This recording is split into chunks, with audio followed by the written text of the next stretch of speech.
Today's podcast is brought to you by Audible. Get a free audiobook download and 30-day free trial at www.audibletrial.com/teacherrecharge. Over 180,000 titles to choose from for your iPhone, Android, Kindle, or MP3 player. Just go to audibletrial.com/teacherrecharge today. My name is Fred Kepp. I'm the host of the Teacher Recharge podcast, and here is a tip for the next time you're bored in a meeting. Look around the room and turn everyone in the room into the person that is infected in one of those scary movies. So like turn them into a zombie in your mind. It is flipping funny. I would highly recommend it. Anyways, let's get on with the show.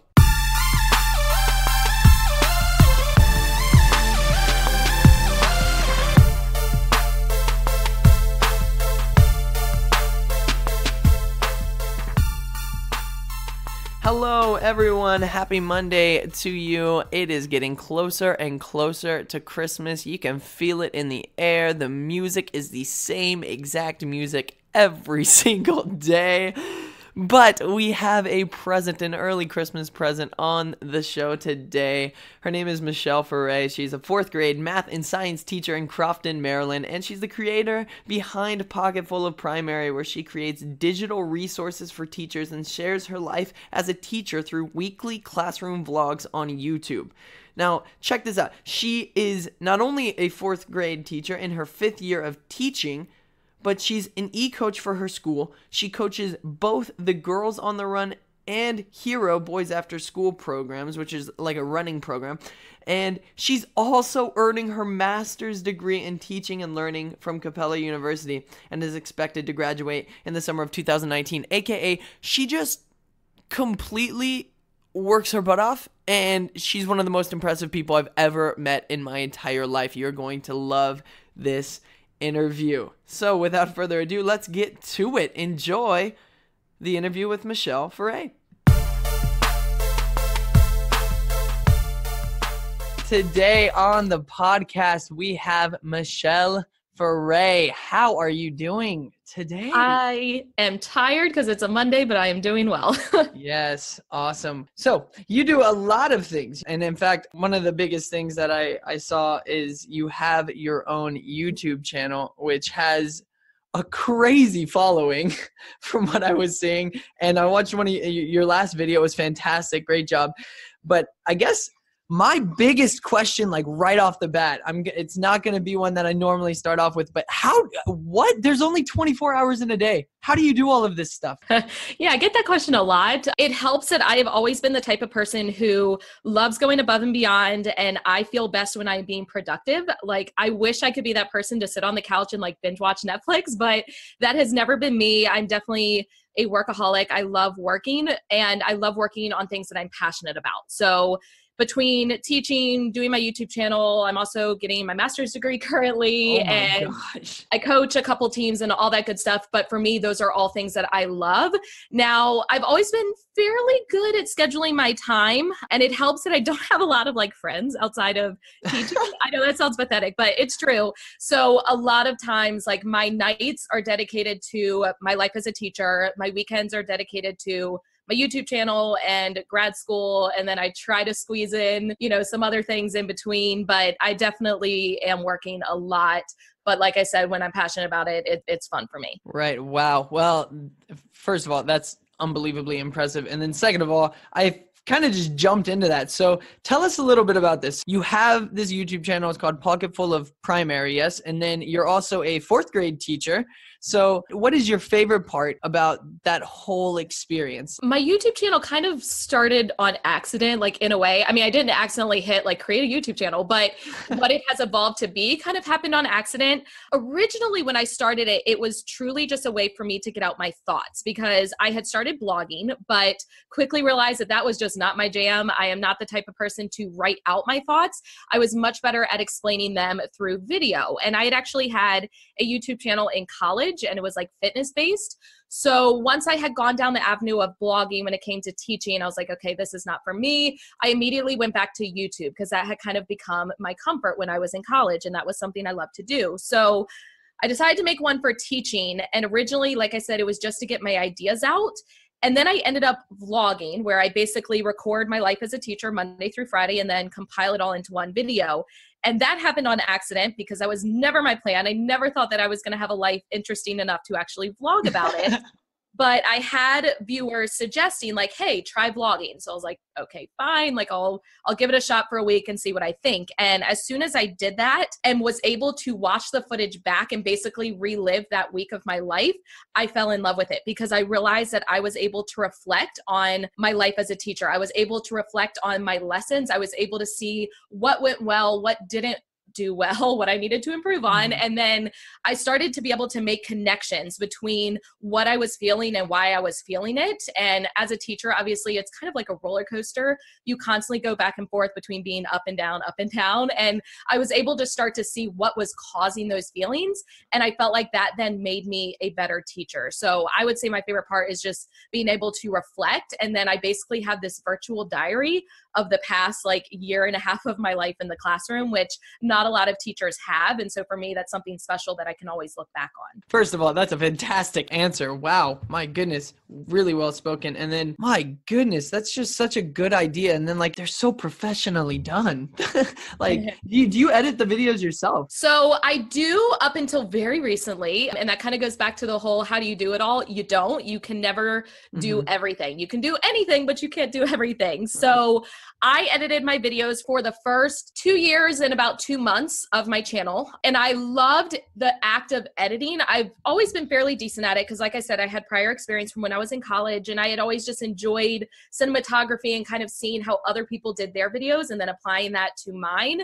And basically at the start of this school year, me starting my master's degree, I quickly realized there was no possible way for me to spend 5 hours a week editing and then also be spending another like 10 hours a week on grad school and then be working, 40 hours a week and then coaching. Like it was not mathematically possible. So I actually hired a editor for my channel in August. I want to say it was like the beginning of this school year. I hired him through like a website. We've never met. We just communicate through like texting, which is kind of weird, but it worked out so well because he had watched some of my videos and he knew me and my style. Oh, wow. He started editing it. It was like exactly what I was doing, but like elevated a little bit because he does it professionally. And best decision I ever made because it has allowed me to focus on other things such as continuing my education that I would not have otherwise been able to do. That's so cool. Oh my gosh. I feel like I could talk to you about this for days. But with that said, it is a podcast to help teachers start their week off on the highest note possible. So the next question I want to ask is, first, it kind of goes with the how do you do it all? Do you have any rituals to start your week off?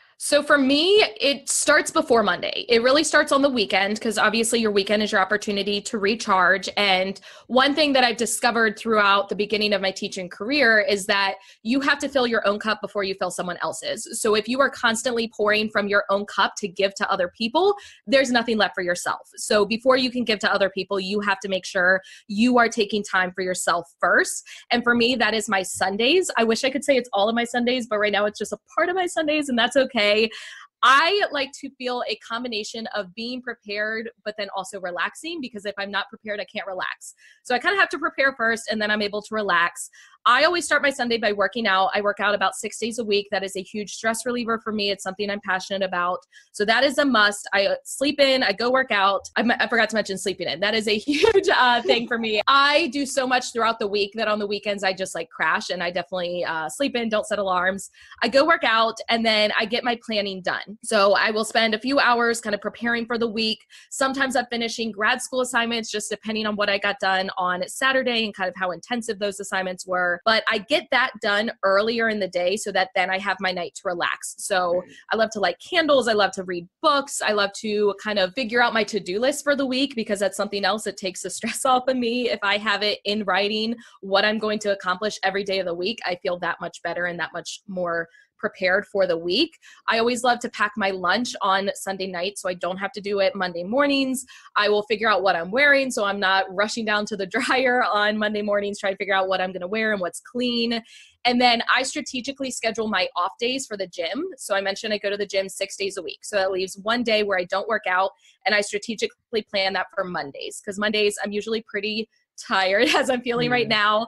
And it just takes off a lot of stress to be able to not have to go to the gym on Mondays. So for me, it really starts on Sundays, and then that makes my Monday go that much better. And I'm realizing as I'm saying this, it's not even Monday, it's Tuesday. Yeah, it is. I was gonna say that earlier, but I was like, I don't know, maybe she's trying Just let it go.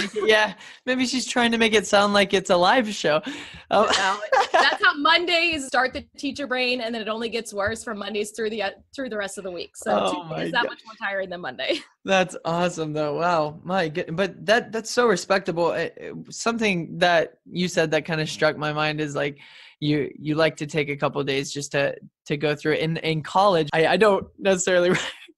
This probably wasn't the best thing for me as a student, but I made good grades. Whatever. I would take Friday night off and all of Saturday, no matter what. Like even if I had a 15-page paper due. So I would have, there was so many Sundays when I was like cramming work in, but it was just one of those things where like if I commit to that and just work on getting everything done in other times during the week, then I'm committing to myself, and that's extremely important, especially with like you, or I feel like we're people that we're go. We really want to help people. We really want to be charged up and help people be charged up. And you can't really do that if you don't take some time for yourself every once in a while. So that's really cool. Yeah. And I feel like you mentioned, you have to figure out what works for you, because I know some people who love to like stay after school on a Friday, get it all done and not touch it over the weekend. Other people like to be able to do it during the weekend. Personally, I wish I could be that person to plan like a week ahead. That has well, I'm not going to say never. I was that person for a little bit and then that quickly disappeared. But where I am now, teaching fourth grade and being departmentalized, and I have two different groups of students. So I have an above level group of students who are gifted and talented, and then I have an on level group of students. I cannot plan an entire week. I have to plan like 1 or 2 days at a time, because I really have to gauge how my students are performing to be able to figure out where I'm going to go next with them. Right. So I don't plan my whole next week. When I plan on Sunday, it's usually like, okay, Monday and Tuesday, and that's about it. But I've kind of gotten into the habit of Friday nights, I go to the gym after school, I go home, I relax. Saturday is where I grind with grad school and with getting social media posts created, possibly creating products for like TPT. And then Sunday is like, okay, I'm going to plan a little bit, and then I'm going to relax and take time for myself. That's super organized, super professional. And it's your own way, which is even better. So that kind of leads into my next question that I want to ask here, though, really nicely. What is something that you are doing right now? We kind of have already talked about at least one thing, but what is something that you are doing right now that other teachers could possibly learn from? Honestly, I don't think there's any one thing that I specifically do that no one else does. I would love to think that there's something I do that I'm that unique that no one else does it, but realistically, that's probably not the case. I'm sure there are other teachers that do what I'm doing. Obviously, my YouTube channel is a little bit of a differentiator. There aren't a lot of teachers that have them, but probably more than you even think. There are a fair amount of teachers on not only social media, like Instagram is covered with teachers, like teacher Instagram community is huge, which is fantastic.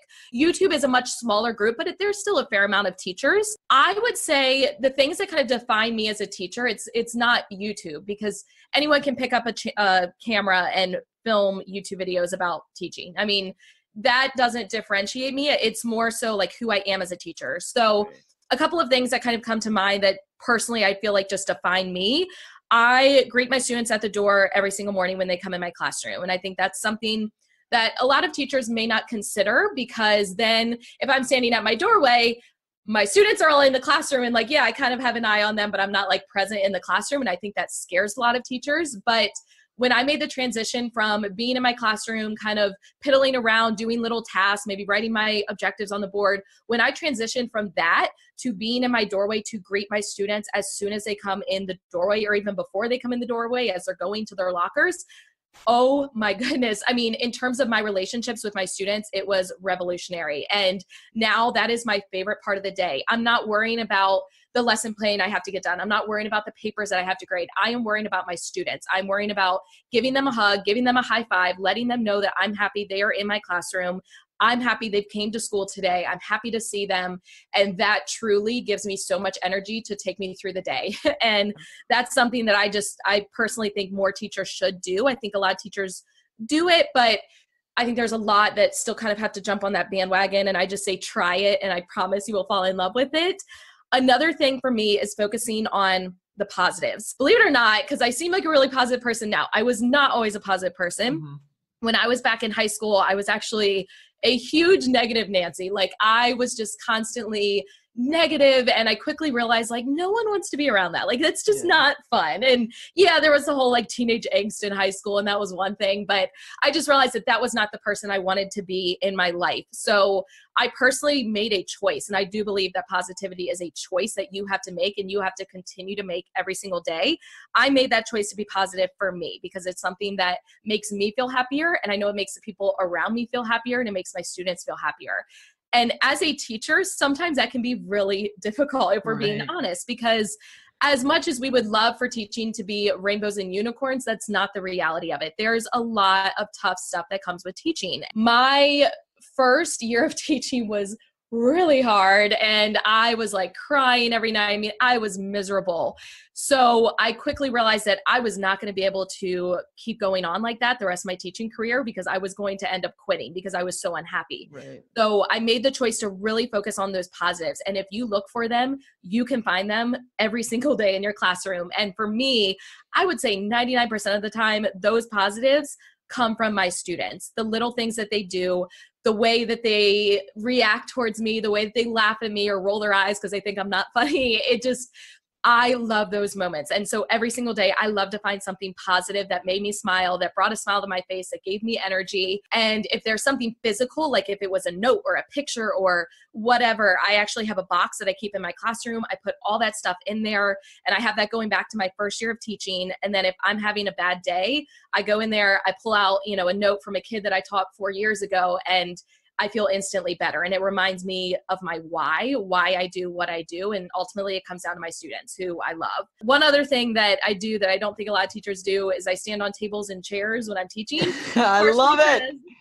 Partially because I'm short, and like, honestly, that's how it started. Like, I'm 5'3". I'm not the tallest person in the world. So I started elevating myself on table and chairs because I swear there is no better engagement from students than standing on a table. You instantly have every single eye in that room on you because they're like, what the heck is this crazy lady doing? So that kind of just became my thing. And that's definitely not something that is unique to me. Ron Clark Academy, they stand on tables and desks all the time.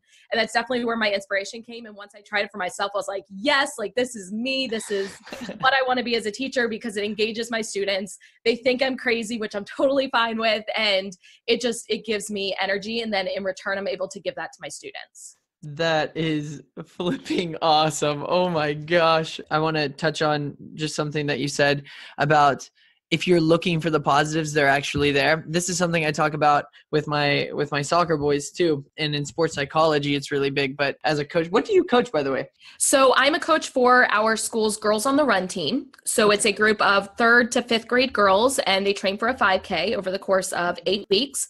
I also coach Hero Boys, which is almost like the boys version. So Hero stands for honor, endure, respect, and overcome. So they also train for a 5K, and we kind of talk about those values and what it means in your life.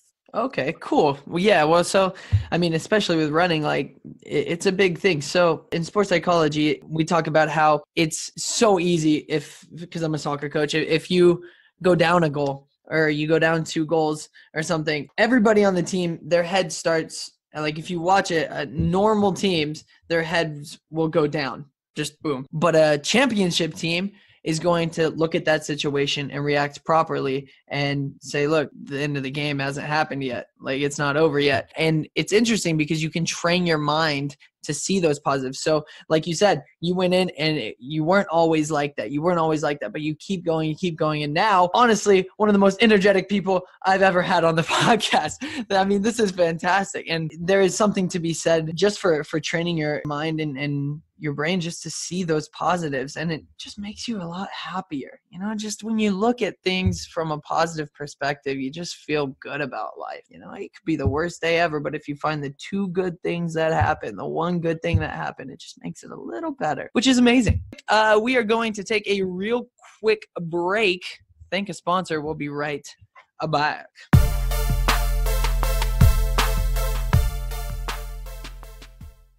For you, the listeners of the Teacher Recharge podcast, Audible is offering a free audiobook download with a free 30-day trial to give you the opportunity to check out their service. Whenever I have a guest on the show, I have them recommend a book that is on Audible right now. So, Michelle, what is your recommendation? I highly recommend the book, The Essential 55 by Ron Clark. He is one of the founders of the Ron Clark Academy in Georgia. And the book essentially goes through 55 things that he kind of instills in his students. And it's little things like making eye contact with each other. And once I read that book and started implementing those things in my classroom, absolutely fell in love with it, noticed a huge difference with my students. So if you have not read that, I highly recommend it. Awesome. Well, if you would like your free audiobook copy of The Essential 55 or any of the other 180,000 titles that they have to choose from for your iPhone, Android, Kindle, or MP3 player, you can just go to audibletrial.com/teacher-recharge. Once again, that is audibletrial.com/teacher-recharge.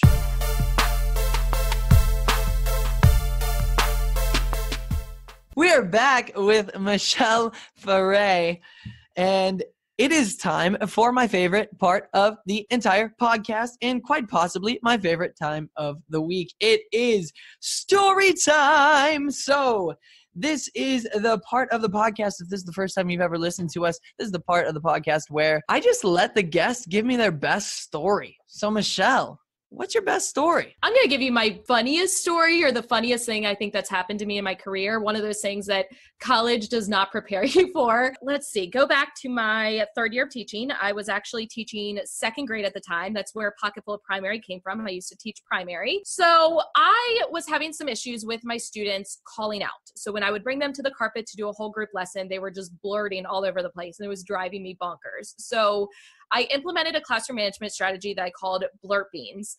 I would give my students a bean, and yes, it was a real bean. And in hindsight, they were small beans, and I probably should have gotten larger ones. So you can probably already see where this is going to go. But I would hand them a bean. It was their responsibility to hold on to it while we were on the carpet. If by the end of that mini lesson, they still had their bean, they got to add it to a jar. And once they got to a certain spot in the jar, they would get a reward, like extra recess.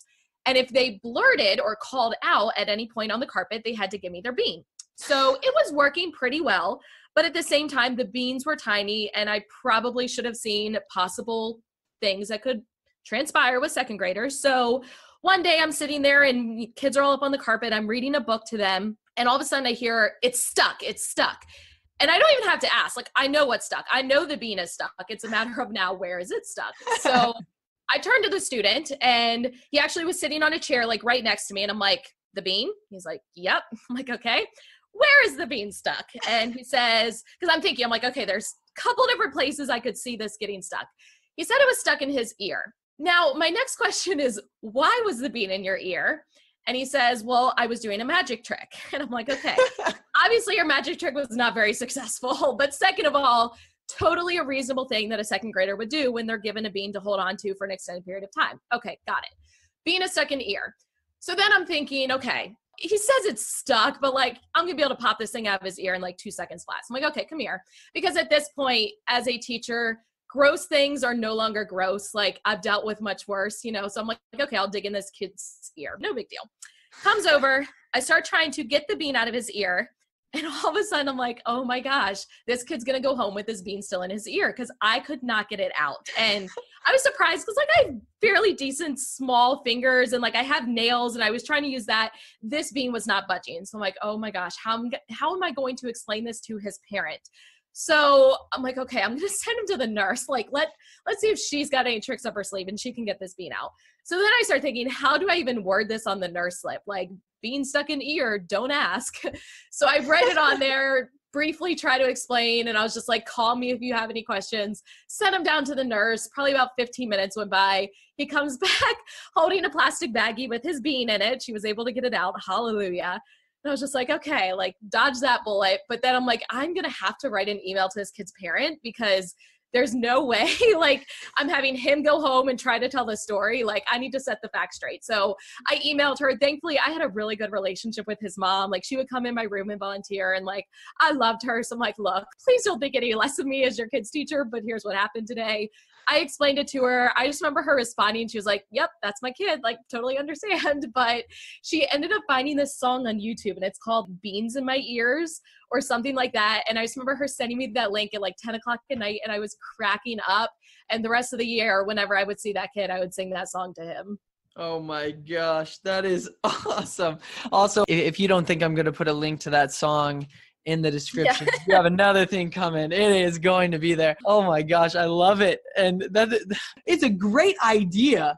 I will say the bean idea is a great idea. And the execution needed work. Who would have thought though? That's crazy. That's honestly, I'm just going to be honest. That sounds exactly like something I would do, trying to impress someone. Oh, look, I can make it disappear. Right. I think that's what he was going for. And it's one of those things, like I said, college in no way could ever prepare you for that. But at the same time, totally should have seen that coming. Like, I should have known that being was going to end up in someone's body part and it was going to end up stuck. Like, at least, hey, when he said, hey, it's stuck, at least he was saying it. He wasn't choking on it. It could have been. Yeah, exactly. It could have been a lot worse. Yes. Instead, you got a great story out of it. That's what's up. Awesome. Well, we are about out of time here. So if people want to get in touch with you, if they want to see some of your work, where can they find you at? So in terms of me being most present, I post on Instagram basically every day. So my Instagram is Pocketful of Primary.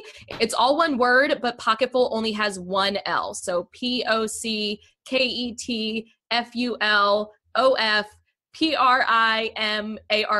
This is why I teach math and not reading.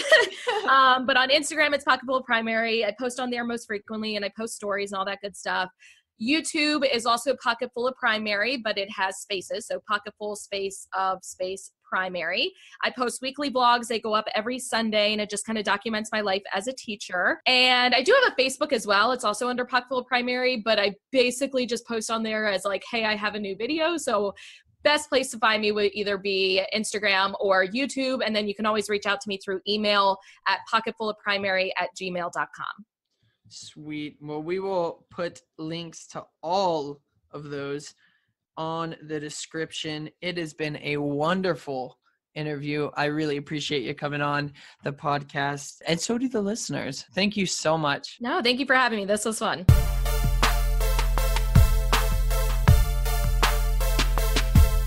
If you or someone you know would be great for this podcast, we'd love to hear about it. So email us at teacherrechargepodcast@gmail.com. We'd also like to hear your tips, your questions, your comments, anything you'd like to see discussed on the show. We would love to hear from you. I mean, heck, even if you just want to say hi, that would be fantastic. teacherrechargepodcast@gmail.com. You can also find out more about what I speak about, the love and success approach to leadership, by visiting my website at fredmotivates.com. Once again, that is fredmotivates.com. I would love to serve you and your school.